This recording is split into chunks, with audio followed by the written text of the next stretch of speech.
Olá a todos, Shalom! Sejam bem-vindos a mais um vídeo deste canal. Vamos falar sobre coisas sobrenaturais e teologia. Hoje vamos falar a respeito de uma divindade, uma deusa, que fez parte do panteão cananeu e, através de diversos estudos, historiadores, arqueólogos, podemos concluir que a sociedade hebreia, o povo hebreu, apesar de ser sim monoteísta, flertou com outros deuses. Em dado momento pode até não ter sido exatamente monoteísta, mas politeísta. Vamos falar sobre Asherah, essa deusa cananeia que representa ou representava a fertilidade. O seu símbolo seria de uma árvore. E o que reforçou o estudo desses historiadores e arqueólogos e afins foi uma descoberta arqueológica. O pedaço de um vaso de cerâmica encontrado ali no Sinai, num sítio arqueológico chamado Kuntlet Ajurt. Nesse sítio arqueológico há diversos achados e há referências a Asherah, ao deus Yahvé, que é o deus Javé, que é o deus Jeová, que é o deus dos hebreus, ao deus El e ao deus Baal. Mas algo causou muita estranheza e esse achado específico sobre a Asherah também traz a menção a Yahvé, a Jeová. Nesse jarro, nesse fragmento desse jarro, você tem um desenho, alguns desenhos na verdade, e uma inscrição, no mínimo intrigante, que tem levado há décadas a estudiosos do assunto poderem decifrar. Há uma inscrição, ou melhor, duas inscrições em hebraico, que nos dizem da seguinte forma: Yahvé, ou Jeová, ou Javé, Yahvé e sua Asherah. Jeová e sua Asherah. O que significa isso? Significa que o Deus Yahvé, o Deus Jeová, teria uma consorte, teria uma esposa. Esse Deus, na verdade, seria um Deus duo, uma dualidade. Ele era um Deus, seria, para a crença de alguns, um Deus binário.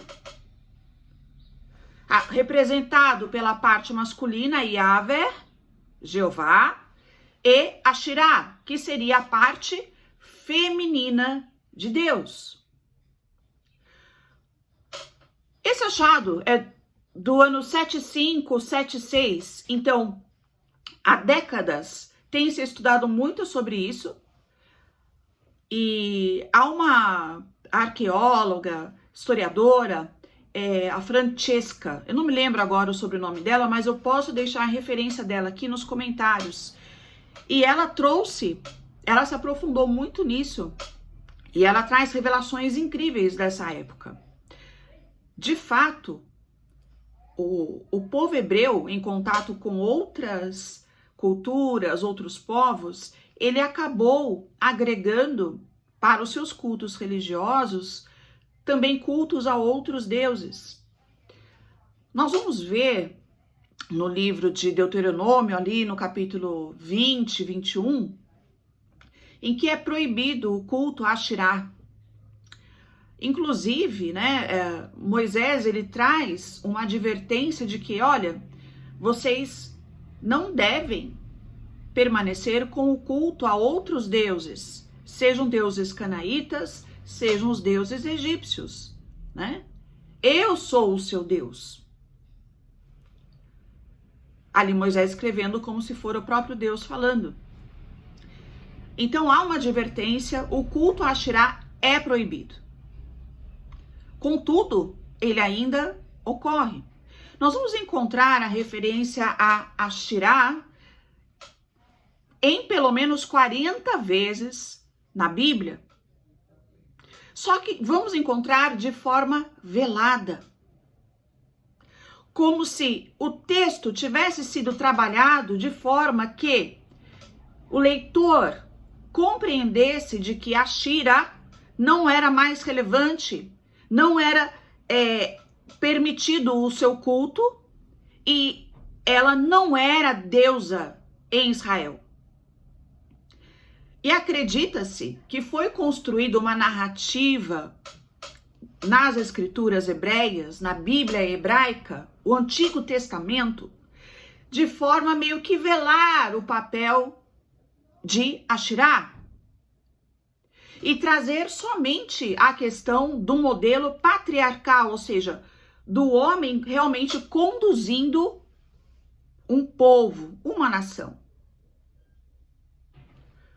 E isso vai também nos trazer luz a outras referências bíblicas em que nós vemos algumas mulheres que exercem o papel de rainhas, mães rainhas, no hebraico Gevrá. Gevrá é o nome dado à rainha, era um título a uma mulher que era considerada mãe rainha, como se fosse a rainha Elizabeth na Inglaterra, diríamos que ela seria uma Gebrá. Uma dessas Gebrá, uma dessas mães rainhas é Atalia, que nós vamos encontrar no livro de 2 Crônicas e no livro de 1 Reis, capítulo 8, 2 Crônicas 20. Atalia, ela era uma mãe rainha, ou seja, ela tinha o trono, ela se assentava também no trono. Mas Atalia trouxe de volta o culto a Asherá. E a história dela é bem complexa nas suas referências, né? São 2 livros que citam o caso de Atalia. Mas o nosso foco aqui é a questão de Asherá. Então, essas mulheres que também governaram porque elas eram rainhas, inclusive o próprio rei Salomão coloca a sua mãe como também uma rainha mãe. Ela também se assenta ao lado dele no trono. E isso parece que então um pouco que ofuscado nas escrituras, de modo a reforçar que o controle, o domínio de uma nação, no caso Israel, seria, ou Judá, evidentemente, seria um homem, sempre um homem, e que a figura de Yahvé é uma figura masculina de um pai. No livro de Jeremias, há 2 citações sobre a rainha dos céus. Não é trazido pelo profeta o nome Asherá, mas é trazido sobre a rainha dos céus. A rainha dos céus é Asherá. E ali o profeta nos conta de que famílias inteiras prestavam cultos a ela. O filho, o moço, ia cortar a madeira, o pai preparava o fogo e a mãe, a mulher, realizava o culto. Ou seja, famílias inteiras cultuavam a Asherá, mas já havia uma mitzvah, havia um mandamento proibido o culto a ela. O que entendemos disso tudo? Entendemos que foi-se construído desde os tempos antigos. Nós vemos aí no panteão cananeu uma dualidade. Desde os sumérios, a Asherá, ela era a consorte de El, ou seja, a esposa de El, seria o lado feminino de El. Também seria a consorte do deus Baal. E agora então seria a consorte do deus Yahvé. No imaginário humano, sempre buscou-se também a figura de uma divindade feminina, uma mulher, que é a figura materna, como nós falamos da rainha mãe, é aquela que protege, é aquela que dá conselhos, é aquela que cuida, que zela pelo seu filho. Então, no construto do imaginário humano, sempre buscou-se de alguma forma esse lado feminino de Deus. E aí temos o caso de Ashirá. Nós vemos dentro do cristianismo a construção de uma ideia de Maria também como sendo uma divindade, como sendo uma santa, no sentido de ser cultuada como uma mediadora entre os homens e Jesus, o seu filho. Não que a teologia católica tenha criado a mariologia, né? O culto e a adoração a Maria, mas o próprio ideal humano buscou isso nela. E isso foi sendo construído ao longo da história. Mas voltando aqui ao povo hebreu, ao povo israelita, ao povo de Judá, o que aconteceu então com Ashirá? Então a Ashirá, conforme eu falei, ela vai sendo desconstruída, ela não é mais importante, ela não pode ser adorada, o culto a ela é pecado capital. Só que vemos surgir dentro do judaísmo um lado também agora feminino de Deus. O que representaria o lado feminino de Deus, de Yahvé, de Jeová, seria a Shekinah. Cat, mas Shekinah, as pessoas cantam na igreja, vêm com a sua Shekinah. A palavra Shekinah não existe na Bíblia hebraica. Você tem uma referência como um lugar de habitação. A raiz morfológica de Shekinah é habitação. A Shekinah seria aonde Deus habita. Mas na Bíblia mesmo a gente não tem referência a Shekinah, né? Mas dentro da própria Cabala e outras literaturas surge a Shekinah.